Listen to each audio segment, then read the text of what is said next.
comigo a sua Bíblia, no livro do profeta Isaías.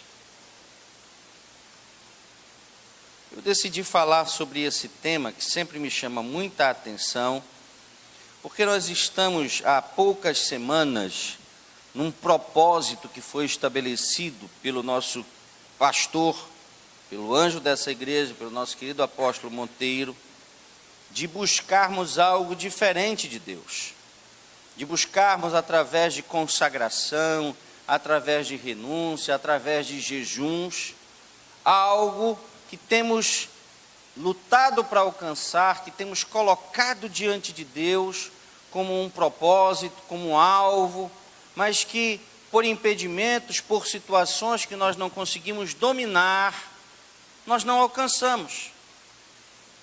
E a Bíblia, como o nosso manual de vida cristã, como nossa única regra de fé e de prática, precisa fornecer e nos fornece o caminho para o sucesso em tudo que quisermos fazer. Porque a Bíblia diz que os planos de Deus para nós são planos de paz e não de mal, amém? Para nós dar, para nos fornecer tudo aquilo que sonhamos, tudo aquilo que necessitamos. Esse é o coração de Deus. Deus é o abençoador por excelência. Deus nos fez para a bênção e não para a maldição.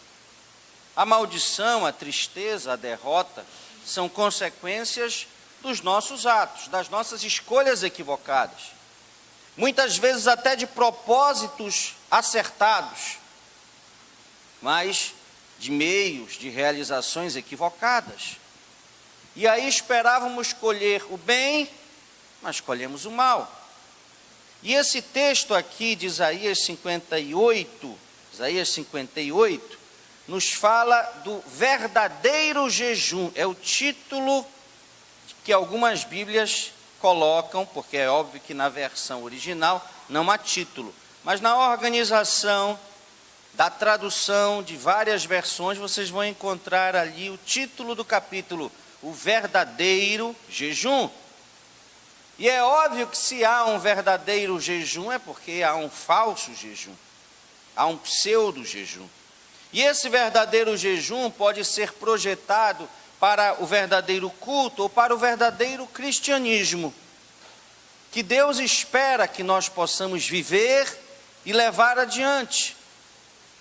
E talvez as informações aqui contidas, os esclarecimentos oferecidos por Deus, através da inspiração do Espírito Santo, e que levou o profeta Isaías ou alguns dos seus discípulos a relatarem essa palavra recebida, podem nos trazer finalmente a explicação e nos conduzir a algo novo diante de Deus. No início do texto, nós lemos assim, você vai me acompanhando, nós vamos do verso 1 até inicialmente o verso 7, e depois o verso 8 é algo sobrenatural que Deus tem para nós. Diz assim o capítulo 58 de Isaías: clama a plenos pulmões, não te detenhas, ergue a voz como a trombeta e anuncia ao meu povo a sua transgressão, e à casa de Jacó os seus pecados. Mesmo neste estado, ainda me procuram dia a dia, têm prazer em saber os meus caminhos, como o povo que pratica a justiça e não deixa o direito do seu Deus.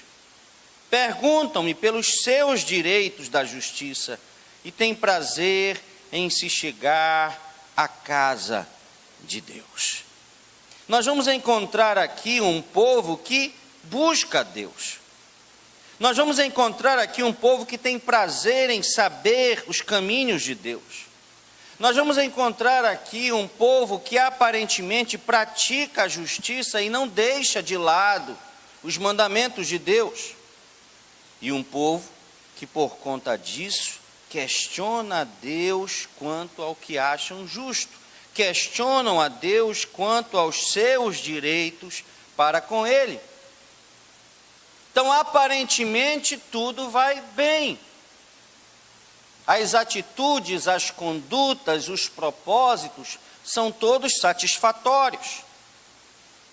Mas é óbvio que há algo errado. E os questionamentos surgem a partir do verso 3. Diz o povo: por que jejuamos nós e tu não atentas para isso? Por que afligimos a nossa alma e tu não o levas em conta? São vários momentos nas nossas vidas em que nós colocamos diante de Deus algumas questões. E isso não é errado. Perguntar a Deus por que as coisas não vão bem não é uma atitude equivocada, não é uma atitude de abuso, não é uma atitude desrespeitosa, não, pelo contrário. Eu acho que nós precisamos conversar muito mais com Deus. O problema é que conversa é diálogo, conversa é falar e ouvir. E a maioria de nós fala muito, gasta muito tempo, investe muito tempo falando. Mas quando é hora de Deus falar conosco, nós já desligamos o celular, já desligamos o telefone. Minha esposa de vez em quando diz que eu faço isso com as pessoas, não é? Eu falo, aí eu digo assim, tá bom, então para mim eu já desliguei. Aí ela disse assim, olha, a pessoa continuou falando. E às vezes eu já desliguei ali o telefone. E eu disse, não, mas a nossa conversa já chegou ao fim. Não, ela disse, não, mas eu ouvi, a pessoa ainda falou alguma coisa, né? Mas às vezes é assim, só que às vezes é pior. Porque às vezes a gente vai falar com uma pessoa e ela fala, e a gente só fica dizendo, não é? E quando ela termina, ela diz, tá certo? Tá certo, e ela pega e desliga. Ou seja, ela despejou tudo o que queria falar, mas ela não ouviu nada. Às vezes até no aconselhamento é assim, às vezes no discipulado é assim. E é óbvio que as pessoas precisam ter companheiros, confidentes, pessoas em quem confiam, para abrir os seus corações. Muitas pessoas precisam de um discipulador, de um amigo, apenas para lhes ouvir, é verdade. Só que há também, e há necessidade de nós ouvirmos, e de ajustarmos algumas questões. Eu sempre digo que quando nós estamos balançando a cabeça, não significa que nós estamos concordando, nós só estamos entendendo. Você está falando e eu estou aqui entendendo, não significa que eu estou concordando. Depois eu vou colocar a minha opinião, e muitas vezes nos nossos relacionamentos com Deus é exatamente assim. Nós falamos, e aí depois dissemos em nome de Jesus, amém, e recostamos a cabeça e já vamos dormir, não é? E Deus ainda ia falar conosco, através da sua palavra, através do seu espírito, no nosso espírito. Então aqui eles perguntam, não há mal em perguntar, aqui eles questionam, só que eles achavam que estavam com a corda toda, que eles estavam ali em condições de questionar a Deus.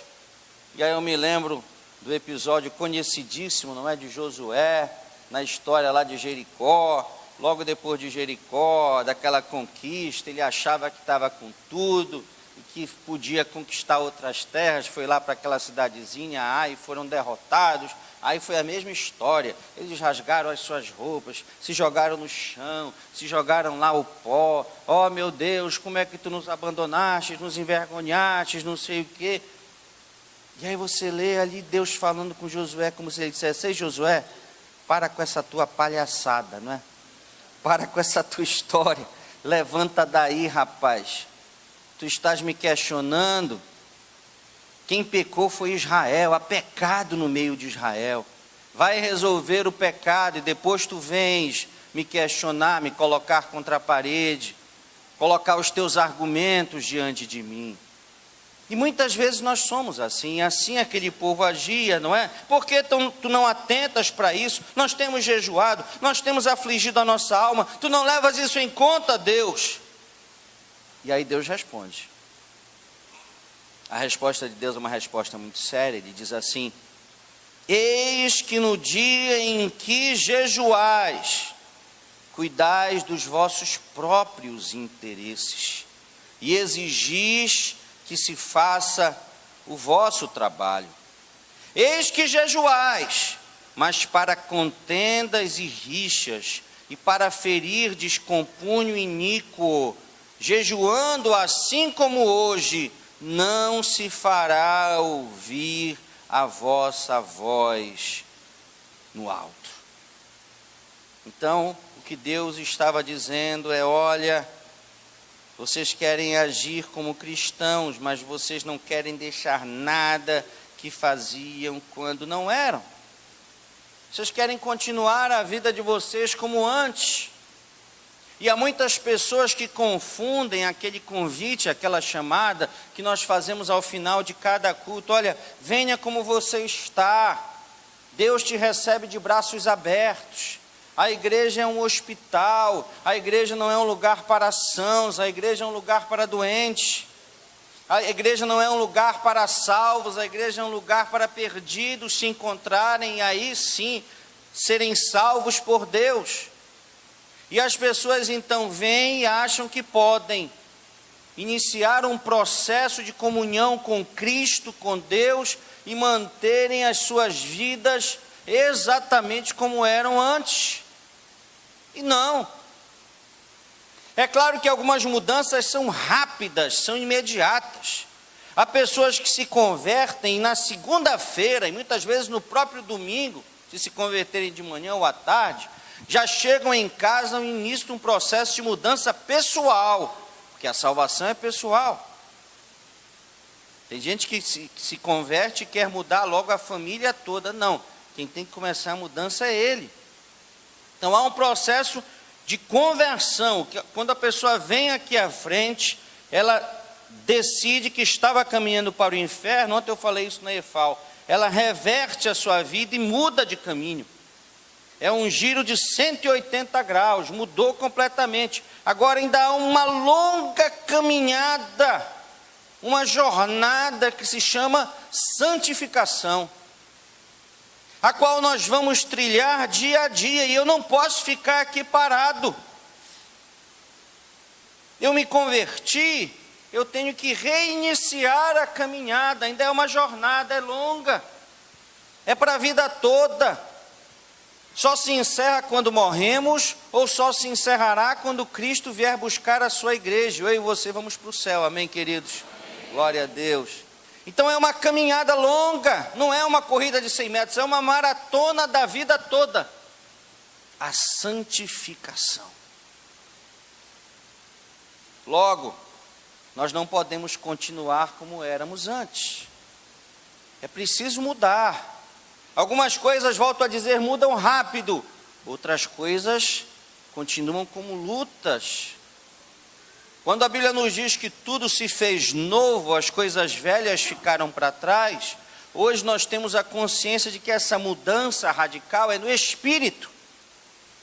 O Espírito 100% se converte a Deus.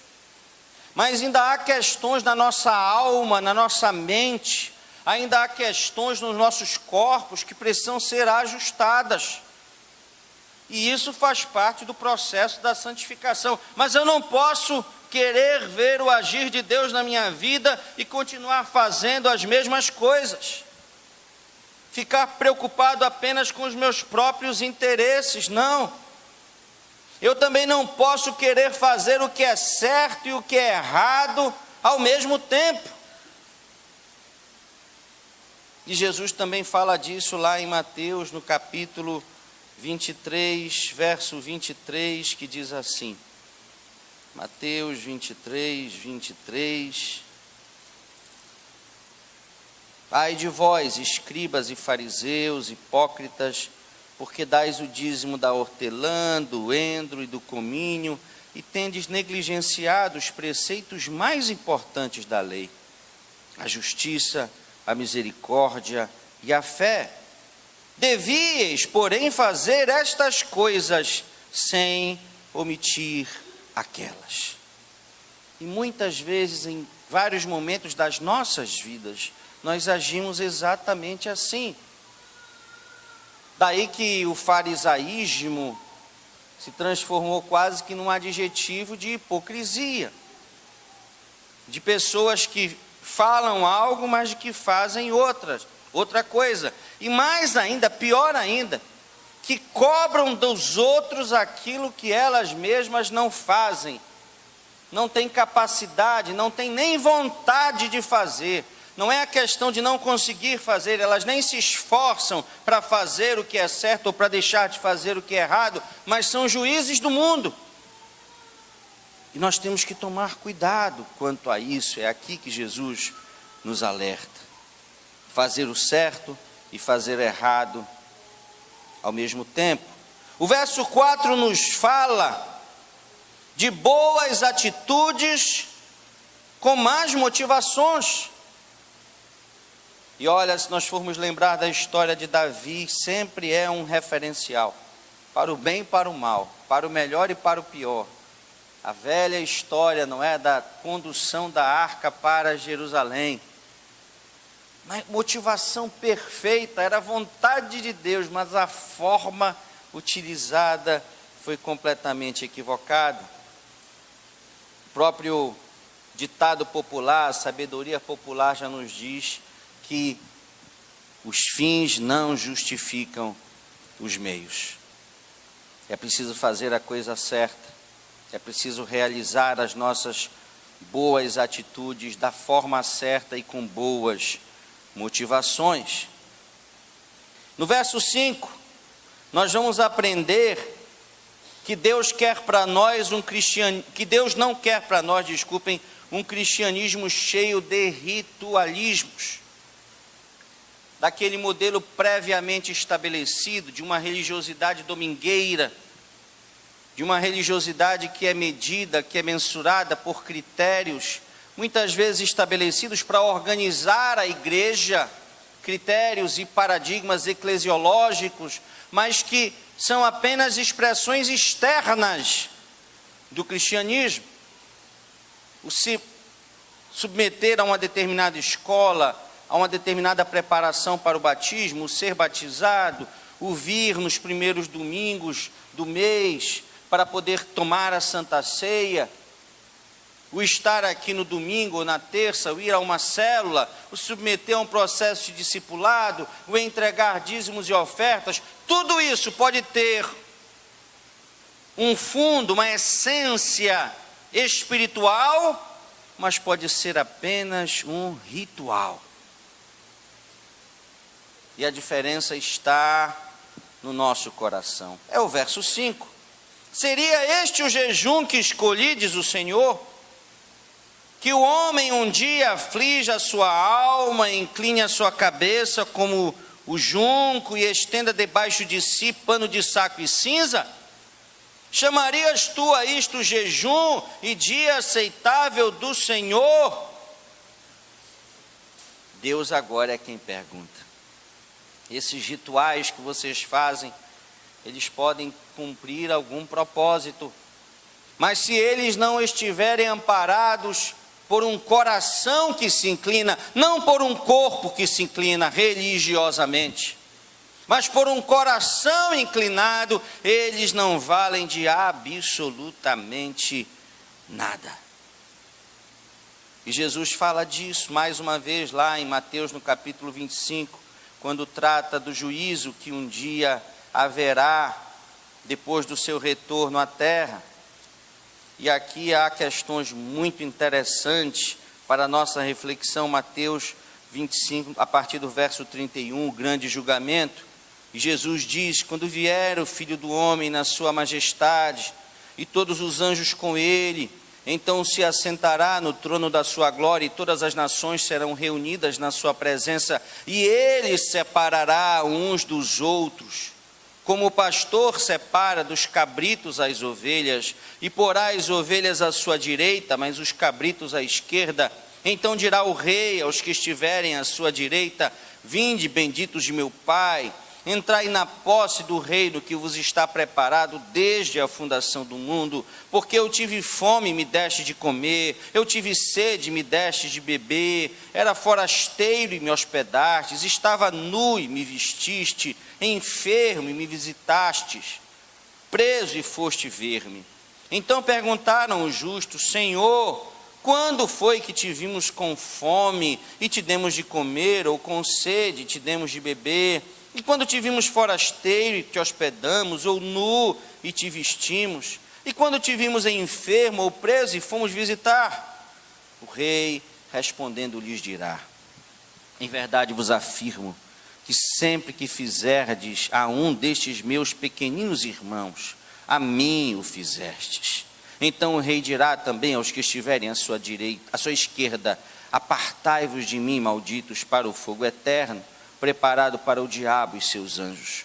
Porque eu tive fome, não me deste de comer, eu tive sede, não me deste de beber, sendo forasteiro, não me hospedastes, estando nu, não me vestistes, achando-me enfermo e preso, não foste ver-me. E eles lhes perguntaram: Senhor, quando foi que te vimos com fome, com sede, forasteiro, nu, enfermo ou preso, e não te assistimos? Então lhes responderá: em verdade vos digo, que sempre que o deixastes de fazer a um destes mais pequeninos, a mim o deixastes de fazer. Irão estes para o castigo eterno, porém os justos para a vida eterna. Jesus falou sobre isso, sobre o verdadeiro cristianismo, sobre o que ele realmente espera de nós, sobre o estabelecimento das prioridades para a existência da sua igreja. Nós somos cristãos, amém? Nós somos seguidores de Cristo. Ele é o nosso referencial. Não homens, não estruturas ou instituições, mas o próprio Cristo. E Jesus se compadecia da multidão. Jesus ensinava a respeito de amor, mas a respeito de justiça. Lá no livro de Tiago nós vamos ouvir falar também sobre a questão da fé, que sem obras é morta. Nós vamos ouvir falar em Tiago capítulo 1, verso 27, sobre a verdadeira religião, o verdadeiro cristianismo. E ele é muito diferente daquele que tem sido vivido, tem sido pregado na igreja evangélica brasileira, e que deve nos chamar a atenção. Esse ritualismo, esse modelo não revela a vontade de Deus para a sua igreja. É por isso que ele diz no verso 6 de Isaías 58: porventura, não é este o jejum que eu escolhi? Qual é então o verdadeiro jejum? Que soltes as ligaduras da impiedade, que desfaças as ataduras da servidão, que deixes livres os oprimidos e despedaceis todo o jugo. Porventura não é também que repartas o teu pão com o faminto, que recolhas em casa os pobres desabrigados, e se vires o nu, o cubras, e não te escondas do teu semelhante? O que a Bíblia aqui nos ensina é que o Evangelho é um Evangelho integral. O Evangelho se realiza no nosso relacionamento vertical com Deus, mas ele se confirma no nosso relacionamento horizontal, uns com os outros. É importante estabelecermos esse vínculo com Deus, é fundamental. Nós fomos criados para o louvor da sua glória, amém? Eu e você. Para isso nós existimos, há um propósito para a nossa existência. Nós não estamos aqui por acaso. Deus nos criou para o louvor da sua glória. As próprias bênçãos que sobre nós são derramadas, a prosperidade que chega às nossas mãos, os livramentos que nós recebemos, como desse testemunho maravilhoso que acabamos de ouvir, acontecem nas nossas vidas para o louvor da glória de Deus. É assim que Deus é glorificado, é assim que a nossa fé é fortalecida, é assim que outros também são conquistados e se quedam ao poder e à autoridade que há no nome de Jesus. Nós também assim fomos conquistados. Mas é preciso que possamos entender que uma série de ritualismos e de condutas previamente estabelecidas nem sempre agradarão a Deus. E que talvez mesmo cumprindo todo um protocolo que em algum momento nos foi colocado, como essencial, como fundamental, para sermos uma bênção, para sermos abençoados, as nossas vidas continuam do mesmo jeito.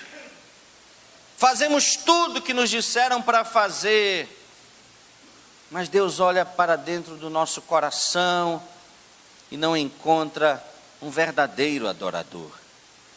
As ofertas são entregues de maneira automática. As ofertas são entregues numa perspectiva de troca e não de louvor, de gratidão, de exaltação, de contentamento. Olha, talvez numa perspectiva humana, capitalista que nos cerca, materialista, alguns até desejassem cortar da Bíblia alguns textos, algumas expressões. Há igrejas que com certeza gostariam de retirar aquilo que Paulo escreve aos Coríntios quando diz que Deus ama quem dá com alegria. Porque para alguns grupos seria interessante estar escrito apenas Deus ama quem dá, ponto. Então dê, oferte, entregue, sacrifique, qualquer nome que se queira dar. Mas a Bíblia é clara, Deus ama quem dá com alegria.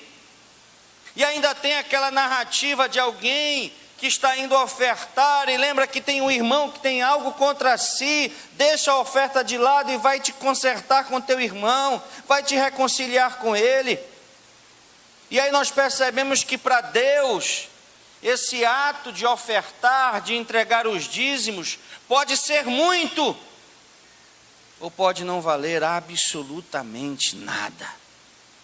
Se não houver um coração realmente contrito, adorador, entregue, consciente do que é esse ato, que é um ato de adoração, é um ato de obediência, é um ato de sujeição, de reconhecimento de tudo que Deus tem nos dado e do pouco que estamos devolvendo a Ele. E aí, quando nós fazemos tudo isso da forma certa, com as motivações corretas, queridos e amados irmãos, aí sim, nós podemos pensar na realização dos nossos mais sublimes e elevados sonhos. Nós podemos pensar, sonhar, almejar e crer que o melhor de Deus será liberado sobre as nossas vidas, amém? E o profeta fala disso. Depois do profeta chamar a atenção do povo e dizer, não é desta forma, não são com essas motivações, não é dessa maneira, não é isso o verdadeiro jejum, não é este o verdadeiro cristianismo. Ele diz assim, no verso 8, então, que coisa maravilhosa, é uma expressão que fala de uma mudança, de uma ruptura, mas ao mesmo tempo de uma continuidade. O profeta estabelece uma conduta que desagrada a Deus, que gera da parte de Deus simplesmente um não realizar, um não considerar. É aquela oração que a gente diz que não sai do teto, não é? Bateu e voltou. Deus nem ouviu. Palavras lançadas ao vento. É o que diz aqui mesmo, não sou eu que estou dizendo. É aqui mesmo está dito. Olha, Deus não ouve. Não se fará ouvir a sua voz no alto. Verso 4, é a Bíblia que diz. Bateu, voltou. Palavras bonitas, palavras belas, atitudes interessantes, atitudes que talvez sejam até reconhecidas pelos homens, mas que para Deus não serviram de nada. Jejuns, sacrifícios, ofertas, prostrações, guardas de dias, de sábado, colocações de placas, de adesivos, não serviram para absolutamente nada. Deus ignorou. Agora, quando a pessoa age como deve agir, sem ritualismos, quando pratica o verdadeiro cristianismo, que é um cristianismo que confirma o vertical no horizontal, e aí nós lembramos da cruz que é assim, não é? Jesus foi pregado numa cruz que tinha este mesmo formato. E é interessante que a cruz tem sempre um pau central, uma madeira central maior, e a lateral horizontal é um pouco menor. São duas vigas que se juntam, e é assim que deve ser. É claro que Deus deve estar sempre em primeiro lugar, o espaço dedicado a Ele é maior, mas o espaço dedicado às pessoas também é considerável. Na verdade, nós realizamos e vivemos o nosso cristianismo aqui, uns com os outros, olhando para o lado. E tanto a sociedade brasileira quanto a igreja brasileira hoje estão quase que cegas diante de um quadro terrível que nos cerca. Nós só estamos olhando para as nossas questões, para os nossos problemas. E nós, apesar de não sermos do mundo, nós estamos no mundo. Enquanto aqui estivermos, precisamos ser sal e luz, amém, queridos? E a Bíblia diz que quem é luz não se coloca ali debaixo do móvel, não. A luz é colocada num lugar alto, para que possa iluminar, para que possa brilhar. E foi para isso que Deus te colocou nesse lugar alto, é por isso que Ele te colocará lá, para que você possa ser reconhecido como alguém competente, para que você possa ser reconhecido como alguém preparado, mas para que o nome dEle seja glorificado através da tua vida. Creia nisso, assim será em nome de Jesus. Então, quando nós agimos assim, então romperá a tua luz como a alva, a tua cura brotará sem detença, a tua justiça irá diante de ti, e a glória do Senhor será a tua retaguarda. Então clamarás, e o Senhor te responderá. Gritarás por socorro, aleluia, como fez o nosso casal que há pouco testemunhou. Gritarás por socorro e Ele dirá: eis-me aqui. Se tirares do meio de ti o jugo, o dedo que ameaça e o falar injurioso, se abrires a tua alma ao faminto e fartares a alma aflita, então a tua luz nascerá nas trevas e a tua escuridão será como meio-dia, aleluia. O Senhor te guiará continuamente, fartará a tua alma até em lugares áridos e fortificará os teus ossos. E serás como um jardim regado e como um manancial cujas águas jamais faltam. Aleluia! Sabe, queridos, essa questão do jardim, do manancial, nos traz a última lição para esta manhã. O jardim regado é um jardim cuidado, é um jardim tratado. Todos nós, quando olhamos, sabemos quando um jardim é bem cuidado ou quando um jardim é mal cuidado, não é, querida? Você sabe, o jardim mal cuidado tem vários níveis, tem ervas daninhas, está feio, não está aparado. Você tem ali plantas que precisam de água, de uma água constante, e elas estão ali murchas, morrendo. É um jardim mal cuidado. Agora, um jardim regado é um jardim bonito, é um jardim florido, é um jardim viçoso, está tudo ajustado, está tudo alinhado, é belo de ser visto. Você elogia o jardineiro que cuida daquela área, daquele jardim. Mas quando nós falamos de jardim regado, é parte das nossas vidas, das bênçãos que recebemos de Deus. Deus tem cuidado de nós, amém, queridos? Deus tem nos protegido, Deus tem nos abençoado, e Ele vai nos abençoar muito mais. Mas para que possamos ser mais abençoados, nós temos que deixar apenas de receber. Eu me lembro de uma ministração de algum tempo atrás do pastor Marcelo, em que ele muito acertadamente fazia a comparação entre o Rio Jordão e o Mar Morto. O Rio Jordão é uma bênção, o Rio Jordão é a salvação da lavoura lá em Israel, um riozinho, é verdade, mas é uma bênção.